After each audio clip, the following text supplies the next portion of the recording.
আজ আমি তোমাদের সঙ্গে শেয়ার করব ডিম আলু দিয়ে দুর্দান্ত স্বাদে একটা চপের রেসিপি। এই চপটা যদি একবার তোমরা বাড়িতে বানাও, দোকান থেকে কিন্তু চপ কেনার কথা তোমরা একেবারেই ভুলে যাবে। একদম পারফেক্ট ডিম আলুর চপ বানাতে খুব সামান্য উপকরণ দিয়ে কিন্তু আমি আজকে এই চপটা বাড়িতে বানিয়ে তোমাদের সঙ্গে শেয়ার করছি। তো বাই দ্য ওয়ে, আমি মুনমুন কিচেনে তোমাদের সবাইকে স্বাগত। তো দেখো, ডিম আলুর চপ বানানোর জন্য প্রথমে নিয়েছি আমি 2টো সেদ্ধ ডিম আর 2টো সেদ্ধ আলু। এই সেদ্ধ ডিম আর 2টো সেদ্ধ আলু দিয়ে কিন্তু আমি আজকে অনেকগুলো কিন্তু ডিম আলুর চপ বানিয়ে তোমাদেরকে দেখাবো। তো দেখো, প্রথমে আমি এই আলুগুলোকে একটা গ্রেটারের সাহায্যে কিন্তু ভালো করে গ্রেড করে নেব। তো তোমরা চাইলে এটা হাতের সাহায্যেও কিন্তু আলুটাকে মেখে নিতে পারো, তবে আমার মনে হয় এইভাবে গ্রেটারের সাহায্যে যদি আলুটা গ্রেড করে নাও, তাহলে আলুর কিন্তু কোনো অংশই কিন্তু গোটা থাকবে না, সুন্দরভাবে কিন্তু একদম ম্যাশ হয়ে যাবে। তার জন্য গ্রেটারে করাটাই কিন্তু অবশ্যই বেটার। তো দেখো, এভাবে কিন্তু সব আলুটাই কিন্তু গ্রেটারের সাহায্যে আমি গ্রেড করে নিয়েছি। আর আলুটাকে আমি এবারে একটা সাইডে সরিয়ে রেখে দেব। আর রেখে দিয়ে দেখো, সরিয়ে রেখে দিয়ে এবারে দেখো যে 2টো ডিম ছিল, সেই 2টো ডিমকে এবারে একটা ছুরির সাহায্যে কিন্তু একদম কুচো করে নেব। এখানে কিন্তু ডিমগুলো একটু গোটা গোটা থাকবে, একদম কিন্তু কুচো করা যাবে না। আর ডিমের কিছুটা অংশ, সাদা অংশ এইভাবে একটু গোটা গোটা থাকলে যখন ডিমের চপটা তৈরি করব, প্রতিটা কামড়ে যখন এইভাবে ডিমের টুকরোগুলো মুখে পড়বে, তখন কিন্তু অসাধারণ লাগবে। তার জন্য ডিমের টুকরোগুলোকে এইভাবে একটু গোটা গোটা করে রেখে দিতে হবে। তো আমি কিভাবে করছি সম্পূর্ণ রেসিপিটা দেখো, তাহলে তোমরা নিশ্চয়ই বুঝতে পারবে। তো দেখো, এখানে ডিম আর আলুটা আমি একদম রেডি করে নিয়েছি। আর এপাশে দেখো, গ্যাসের উপরে একটা আমি ননস্টিকের কড়া বসিয়ে দিয়েছি। আর কড়াইয়ের মধ্যে দিয়ে দিলাম সামান্য পরিমাণে সরষের তেল। তেলটা কিন্তু খুব ভালো করে গরম হয়ে গেলে ওই তেলের মধ্যে দিয়ে দেবো 1/2 চামচ মতো গোটা জিরে। জিরেটাকে কিন্তু খুব ভালো করে আগে ভেজে নিতে হবে। তো জিরে ভাজা হলে দেখবে জিরের একটা সুন্দর মিষ্টি গন্ধ ভেসে আসবে, তখন কিন্তু আমি এর মধ্যে দিয়ে দেবো কুচো করে রাখা পেঁয়াজ। একটা পেঁয়াজকে কিন্তু একদম কুচো কুচো করে রেখেছি, এখানে বেশি পেঁয়াজেরও কিন্তু প্রয়োজন নেই। একটা মাত্র পেঁয়াজকে আমি কুচো করে ওই তেলের মধ্যে দিয়ে দিলাম। আর পেঁয়াজটাকে কিন্তু খুব ভালো করে বন্ধুরা ভেজে নেব। তো পেঁয়াজটা যখন ভাজবে, গ্যাসের ফ্লেমটা একদম অবশ্যই লো ফ্লেমে রাখবে। আর লো ফ্লেমে রেখে দেখো, পেঁয়াজটাকে আমি সুন্দর করে ভেজে নিলাম। এবারে এর মধ্যে আমি দিয়ে দেবো এক টুকরো আদা। একটা আদাকে আমি দেখো গ্রেটারের মধ্যে গ্রেট করে নিচ্ছি। এখানে কিন্তু আদা বাটা দিলে চলবে না, এইভাবেই কিন্তু গ্রেটারের সাহায্যে আদাটাকে গ্রেট করে দিতে হবে। তাহলে কিন্তু পুরটা যখন রেডি করব, প্রতি কামড়ে যখন এভাবে আদার টুকরোটাও মুখে পড়বে, খেতে কিন্তু খুব ভালো লাগবে। আর এখানে দেখো কিছু রসুন কুচো নিয়েছি, 3টে মতো রসুন কুচো, বেশি নয়। সেটাকেও কিন্তু আমি গ্রেটারের সাহায্যে কিন্তু এইভাবেই গ্রেট করে দিয়ে দিচ্ছি। তাহলে কিন্তু রেসিপির স্বাদটা অনেকটা ভালো লাগবে। তো দেখো, চপগুলো এইভাবে একবার হলো বাড়িতে বানিয়ে দেখো। এতে কিন্তু বিশেষ কোনো উপকরণ নেই, বাড়িতে থাকা উপকরণ দিয়ে কিন্তু আমি দোকানের মতো ডিম আলুর চপ তোমাদের কাছে আজকে পরিবেশন করছি। তো দেখো, এটাকে খুব ভালো করে কিন্তু আদা রসুন আর পেঁয়াজটাকে ভালো করে ভেজে নিতে হবে। যতক্ষণ না রসুনের একটা কাঁচা গন্ধ থাকে, আদার একটা কাঁচা গন্ধ থাকে, ততক্ষণ না চলে যাচ্ছে। লো ফ্লেমে কিন্তু ভালো করে আমি ভেজে নিয়েছি। তো এবারে দেখো, এখানে আমি দিয়ে দিলাম স্বাদ মতো লবণ, আর দিয়ে দিলাম 1/2 চামচ হলুদের গুঁড়ো, আর 1/2 চামচ লঙ্কার গুঁড়ো, আর 1/2 চামচ ধনে গুঁড়ো। সমস্ত গুঁড়ো মশলাটাকে দিয়ে কিন্তু খুব ভালো করে আবারও আমি তেলের মধ্যে নেড়ে চেড়ে নিচ্ছি, কারণ গুঁড়ো মশলার একটা কাঁচা গন্ধ থাকে। তো এই পর্যায়ে দেখো আমার সুন্দর করে ভাজা হয়ে গিয়েছে। আর এর মধ্যে দিয়ে দিলাম সামান্য 1/2 কাপ মতো জল দিয়েছি আমি এতে। আর জলটা দিয়ে কিন্তু আবারও পেঁয়াজটা আর মশলাটাকে নাড়িয়ে চাড়িয়ে নিচ্ছি। এবারে দেখো, একটু ফুটিয়ে নেব, মিনিট 2-3 মধ্যে ওই জলের মধ্যে কিন্তু আমি মশলাটা ফুটিয়ে নিচ্ছি। এই পর্যায়ে কিন্তু গ্রেট করে রাখা যে আলুটা ছিল, সেই আলুটা আমি এবার এর মধ্যে দিয়ে দিলাম। আর আলুটাকে দেওয়ার পর কিন্তু খুব ভালো করে মশলার সঙ্গে নাড়িয়ে চাড়িয়ে মিশিয়ে নেব। এখানে আমি কিন্তু চপ বা চপের যে পুরটা, সেটাই কিন্তু তৈরি করছি, তোমরা নিশ্চয়ই দেখে বুঝতেই পারছো। আর এটা কতটা সহজ বলো তো বন্ধুরা, এতে কিন্তু আলাদা এক্সট্রা কোনো কিছু মশলার ইউজ নেই। বাড়িতে থাকা উপকরণ দিয়ে ডিম আলুর চপ যদি একবার এইভাবে মুচমুচেভাবে বানিয়ে নিতে পারো, দোকানের কিন্তু চপ কেনার কথা বন্ধুরা সবাই ভুলেই যাবে। আর এভাবে দেখো নাড়তে নাড়তে আলুটা দেখো সুন্দর কিন্তু আমার রেডি হয়ে গিয়েছে। আর আরেকটু নেড়ে চেড়ে নিয়ে আলুটাকে আরেকটু ড্রাই করে নিতে হবে বন্ধুরা। আর তার জন্য দেখো স্প্যাচুলার সাহায্যে আমি নেড়ে চেড়ে কিন্তু খুব ভালো করে আলুটাকে সুন্দর করে ড্রাই করে নিয়েছি। আর এখানে দেখো অ্যাড করে দিলাম এই পর্যায়ে কুচো করে রাখা যে ডিমগুলো। সেই ডিমটাকেও কিন্তু এর মধ্যে অ্যাড করে দিয়ে খুব ভালো করে দেখো স্প্যাচুলার সাহায্যে কিন্তু আমি মিশিয়ে নিচ্ছি।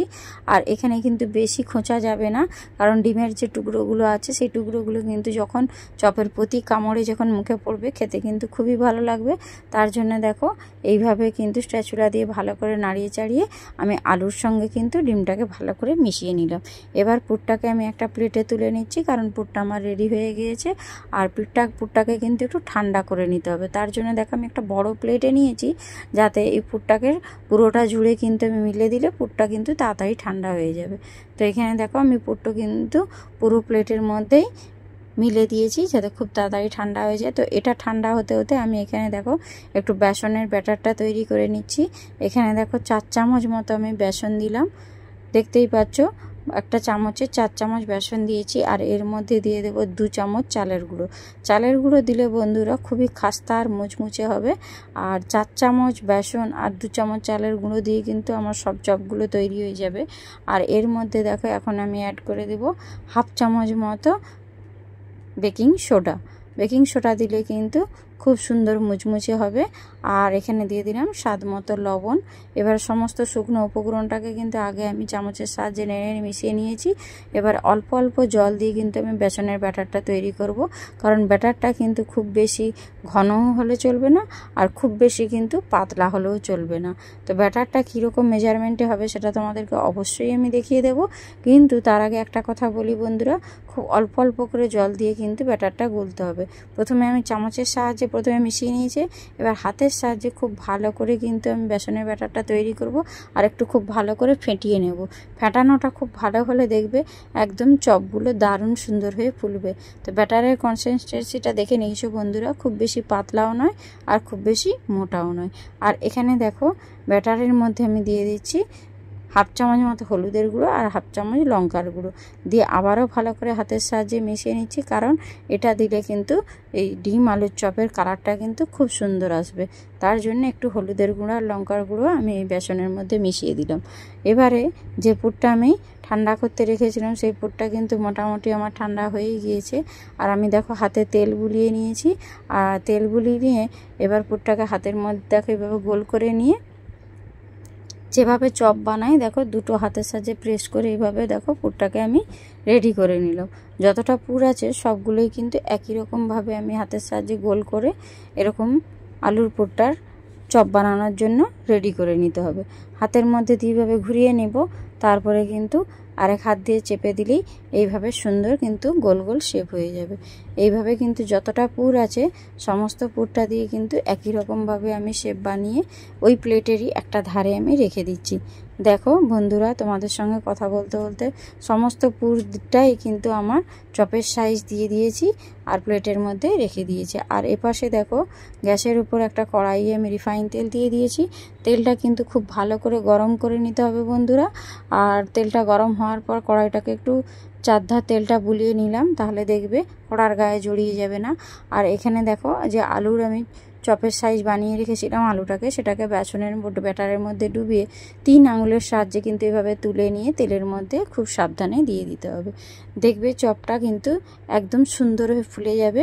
আমি এখানে একটা একটা করেই কিন্তু ভেজে নেব, যেহেতু আমার কড়াটা ছোট, একসঙ্গে কিন্তু দুটো দিলে একটার গায়ে একটা জড়িয়ে যাবে। আর আমি একটা একটা করেই দেখো চপগুলো ভেজে নিচ্ছি।